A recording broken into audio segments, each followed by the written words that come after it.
Hi everyone, I hope you're all doing well.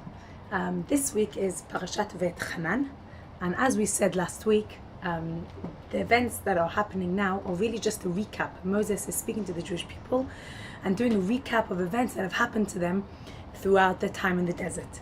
This week he's speaking to them about the very famous event that happened to the Jewish people when they stood at the Mount Sinai and received the Ten Commandments. And he says something very interesting. And it's an unbelievable lesson for us, but let's just look into it in the book. Sheshet yamim ta'avod, 6 days you should work, ve'asita kol melachtecha, and you should complete all your work. And then it says, ve'yom hashvi'i, the 7th day, Shabbat la'Hashem Elokecha. That should be your Shabbat, the day of rest. Now, we can all understand the idea of rest, of Shabbat, of a day where we stop and we don't work. And we all understand the concept of 6 days we should work. But there was a part in the verse that said, Ve'asita kol melachtecha, and you should complete all your work. Now, if I would ask all of you to tell me, and I think I know the answer, is there such a thing as leaving your desk on a Friday afternoon and have completed all your work? You have nothing in your inbox that you need to remember to do? You have nothing in your to-do list for when you come back to work after Shabbat to do? Everything is done, all the phone calls you had to do, all the filing, all the accounts, whatever it is that you do. Is there such a thing as finishing work on a Friday before you leave to go home for Shabbat and literally having nothing to do the next time when you come back into work? It's never happened to me and to people that I know. We always have a list of things that we need to do. So what does it mean when God says, Ve'asita kol melachtecha, and you should complete all your work?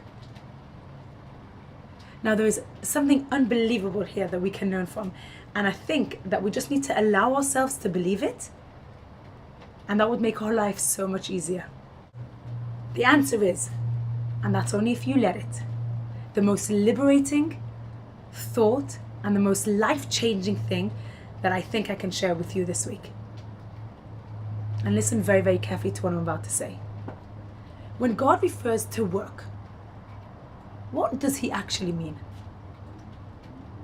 When God refers to work, he refers to the effort, not to the outcome. God refers to the effort of what you need to do, because the only thing that you guys and myself, are in charge of, or the only thing that we have control over, is the effort that we do. We have no control on the outcome. We don't know what's going to be. If we're focusing work on the outcome, you're right. You've never ever done enough. There's always going to be more to do.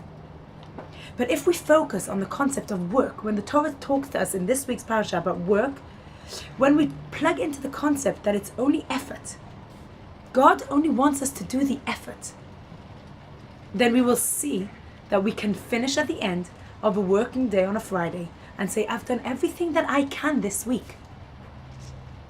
I have completed the effort that I need and that I needed to do this week. And don't get me wrong, we need to work and we need to have responsibility and we need to be driven and we need to care. But there's that fine line of where it goes out of control to where I need to say to myself, I've done everything that I can. I have completed my work for this week. I have put in the effort that I needed to achieve. Let's remember, who really is in control? If we remember and we know that the only person, the only being that's in control is God, and we are not in control of the outcome, we're only in control of the effort, our life would be so much more liberating, so much more relaxing, so much less stressful. We'll be able to live with the idea of, I've done everything that I could. I can't do any more. And therefore I will leave my desk on a Friday afternoon, completed the work that I needed to do on a Friday, and go into a Shabbat, a day of rest, knowing that I've done everything that I can and the outcome is not in my hand. Have a great week, and I'll see you next week.